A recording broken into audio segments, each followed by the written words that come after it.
Hi guys, இன்றைக்கி பார்த்தீங்கன்னா Friday. So Friday ஆனாலே குழந்தைங்களுக்கு ஏதாவது வித்தியாசமாக செஞ்சு கொடுக்கணும்னு நினைப்பேன். இன்றைக்கி வந்து பார்த்திங்கன்னா ஒரு சிம்பிளான ரெசிபி செய்ய போகிறேன். இது பேர் வந்து salt and pepper egg chicken. ரொம்ப சிம்பிளான ரெசிபி. இதுக்கு வந்து நிறைய மிளகுத்தூள் தான் தேவைப்படும். ஸோ எவ்வளோ உங்களுக்கு மிளகுத்தூள் வேணுமோ அவ்வளோ போட்டுக்கலாம். லைக் இதோட ஃப்ளேவரே மிளகுத்தூள் தான். நம்ம வேறு எந்த மசாலாவோ கரம் மசாலா மிளகாத்தூள் அதெல்லாம் எதுவுமே சேர்க்க போகிறதில்ல. ஒரு பவுலில் வந்து பார்த்திங்கன்னா 250 கிராம்ஸ் சிக்கன் பிரெஸ்ட், அதாவது போன்லெஸ் சிக்கன் எடுத்து வச்சுருக்கேன். அதை வந்து குட்டி குட்டியாக எவ்வளோ சின்னதாக கட் பண்ண முடியுமோ கட் பண்ணிக்கோங்க. அதில் வந்து சால்ட் பெப்பர் சேர்த்துக்கோங்க. சால்ட் தேவையான அளவு சேர்த்துக்கோங்க. பெப்பர் வந்து எவ்வளோ வேணுமோ போட்டுக்கோங்க. அதை நல்லா மிக்ஸ் பண்ணிப்போம். அதுக்கடுத்து வந்து பார்த்திங்கன்னா கொஞ்சமாக வந்து ஒரு டீஸ்பூன் வந்து பார்த்திங்கன்னா சோயா சாஸ் யூஸ் பண்ணிக்கிறேன். ஸோ சோயா சாஸ் வந்து நல்லா உங்களுக்கு வந்து அந்த ஒரு ஸ்ட்ராங் டேஸ்ட்டை கொடுக்கும் சிக்கனில். அதனால் ஜஸ்ட் ஒரு டீஸ்பூன் போடுங்க, அதுக்கு மேலே வேண்டாம். அதுக்கப்புறம் இதை வந்து நல்லா மிக்ஸ் பண்ணி வச்சுக்கோங்க. மிக்ஸ் பண்ணி வச்சுட்டு இதை வந்து பார்த்திங்கன்னா ஜஸ்ட் ஒரு 10 to 15 மினிட்ஸ் மேரினேட் பண்ண வச்சா போதும். வேறு எதுவுமே நம்ம இதில் சேர்க்க போகிறதில்ல. இது மட்டும் தான். இதை வந்து எடுத்து ஓரமாக வச்சுருங்க. நெக்ஸ்ட்டு வந்து பார்த்திங்கன்னா ஜியானா எனக்கு ரொம்ப ஹெல்ப்ஃபுல்லாக இருந்தால் வழக்கம் போல். ஒரு பவுலில் வந்து 3 முட்டை எடுத்திருக்கேன். ஸோ 4 பேர் சாப்பிட்றதுக்கு நான் 3 முட்டை எடுத்திருக்கேன். இதை வந்து ஒரு பவுலில் நல்லா வந்து உடச்சி நம்ம வந்து நல்லா பீட் பண்ணிக்க போகிறோம். இதுலேயும் பார்த்திங்கன்னா நம்ம வந்து வழக்கம் போல் வந்து சால்ட்டும் பெப்பரும் தான் சேர்க்க போகிறோம். எனக்கு வந்து முட்டையை பீட் பண்ணுறதுக்கு ஜேனும் ஜியானாவும் ரொம்ப ஹெல்ப்ஃபுல்லாக இருந்தாங்க. ஸோ அந்த முட்டை பாவம் உண்மையிலேயே எல்லாரும் அதை வந்து மிக்ஸ் பண்ணுறதுல ரொம்ப ஆர்வமாக இருந்தாங்க. நான் பண்ணுறேன் அப்படின்னு. ஸோ இதுலேயும் வந்து பார்த்திங்கன்னா சால்ட் அண்ட் பெப்பர் அதிகமாக வந்து நம்ம சேர்த்துக்க போகிறோம். சால்ட் கம்மியாக சேர்த்துக்கோங்க, பெப்பர் வந்து உங்களுக்கு எவ்வளோ வேணுமோ போட்டுக்கோங்க. இந்த நேச்சுரலான ஃபுட்டு, அதாவது இந்த நேச்சுரலான டேஸ்ட்டில் வந்து சாப்பிடும்போது ரொம்பவே ஒரு டிஃப்ரெண்ட் டேஸ்ட்டாக இருக்கும்.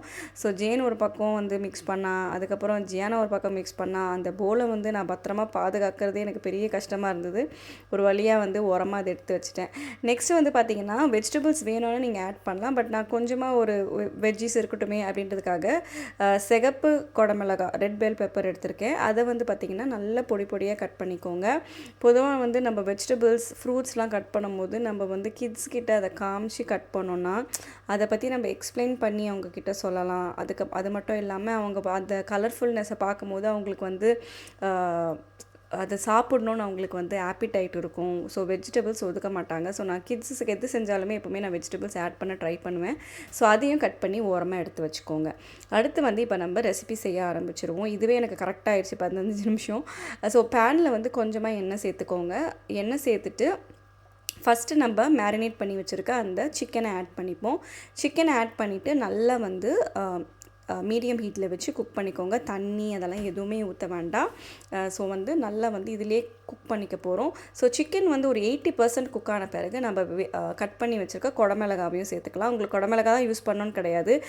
கேரட் யூஸ் பண்ணலாம், மற்ற எந்த கலர் குடமிளகா யூஸ் பண்ணலாம், இல்லை குட்டி குட்டியாக கட் பண்ண வெஜ்ஜிஸ் யூஸ் பண்ணலாம். ஜஸ்ட் ஒரு ஹெல்த்தியர் ஆப்ஷனுக்கு தான். வெஜிடபிள்ஸ் வேணும்னா யூஸ் பண்ணலாம், இல்லைனா அவாய்ட் பண்ணிக்கோங்க. ஸோ சிக்கன் வந்து பார்த்திங்கன்னா நல்லா ப்ரௌன் ஆகி நல்லா வந்து அந்த பேர்ன் ஆகணும். அந்த அளவுக்கு வந்து நல்லா வந்து குக் ஆன பிறகு அந்த சைடில் நல்லா கிறிஸ்பி ஆகிடும். அதை வந்து ஒரு பிளேட்டில் தனியாக எடுத்து வச்சுக்கோங்க. நெக்ஸ்ட்டு வந்து இப்போ பார்த்திங்கன்னா இப்போ அதே பேனில் வந்து நம்ம வந்து எக்கையும் நம்ம ஊற்றிக்க போகிறோம். பட் அதுக்கு முன்னாடி வந்து எல்லாருக்கும் சிக்கனை பார்த்த உடனே அது டேஸ்ட் பண்ண குடுன்னு எங்கள் வீட்டில் நாங்கள் எல்லாருமே சிக்கன் ஃபேன்ஸு. ஸோ அதனால் வந்து எங்களுக்கு எல்லாருக்குமே ரொம்ப பிடிக்கும். ஸோ மேக்ஸிமம் டிஃப்ரெண்ட்டாக சிக்கனில் செய்யணும் நான் ட்ரை பண்ணுவேன் என்னால் முடிஞ்ச அளவுக்கு. ஸோ ஜேனும் சொல்லுவாள், மம்மி கடையில் சாப்பிட்றத விட நீங்கள் செய்கிறதா மம்மி நல்லாயிருக்கு அப்படின்லாம் சொல்லுவாள். எனக்கு கொஞ்சம் ஹாப்பியாக இருக்கும்.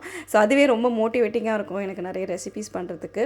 ஸோ இது வந்து பார்த்திங்கன்னா எக்கு வந்து ஜஸ்ட் ஒரு 2 போர்ஷனாக செய்ய போகிறோம். அதனால் ஒரு ஹாஃப் எக் மிக்சரை வந்து பேனில் ஊற்றிக்கிறேன். ஜஸ்ட் ஒரு நம்ம ஆம்லெட் செய்கிற மாதிரி தான். பட் உங்களுக்கு வேணும்னா காரம் மிளகாத்தூள்லாம் போட்டுக்கலாம். பட் இது வந்து நம்ம கிட்ஸுக்கு செய்யும்போது சிம்பிளாக அந்த நேச்சுரல் டேஸ்ட்டில் செய்கிறது எப்போவுமே நல்லது.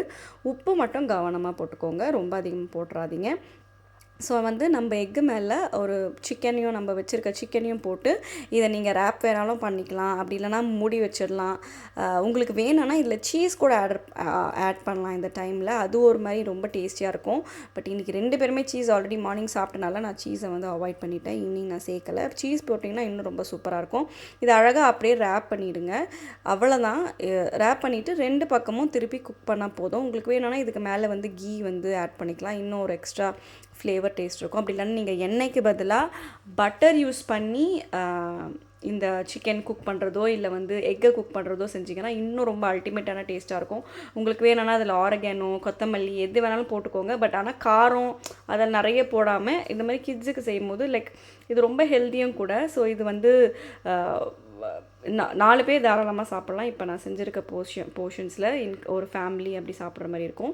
அவ்வளோதான். 2 பக்கமும் நல்லா வந்து குக் ஆன பிறகு மேலே வந்து உங்களுக்கு பிடிச்ச சாஸ் மயனைஸ் இல்லைனா கெட்சப் பார்பிக்யூ சாஸ் போட்டிங்கன்னா அவ்வளோதான். ரொம்ப சிம்பிளான வந்து எக் சிக்கன் ரோல் ரெடி ஆகிடுச்சு. இது கண்டிப்பாக ட்ரை பண்ணி பாருங்கள். ரொம்ப ஹெல்தி ப்ரோட்டீன் ரிச், கிட்ஸுக்கு கண்டிப்பாக கொடுங்க, விரும்பி சாப்பிடுவாங்க. ஸோ வேறு வெளியில் பார்ப்போம். இப்போ தான் எல்லாேருக்கும் கொடுத்துட்டு எனக்கு சாப்பிட டைம் கிடச்சிது. ஸோ நான் சாப்பிட்டு என்ஜாய் பண்ண போகிறேன். கண்டிப்பாக ட்ரை பண்ணி பாருங்கள், எப்படி இருக்குன்னு சொல்லுங்கள். தேங்க்ஸ் ஃபார் வாட்சிங் கைஸ். பாய்.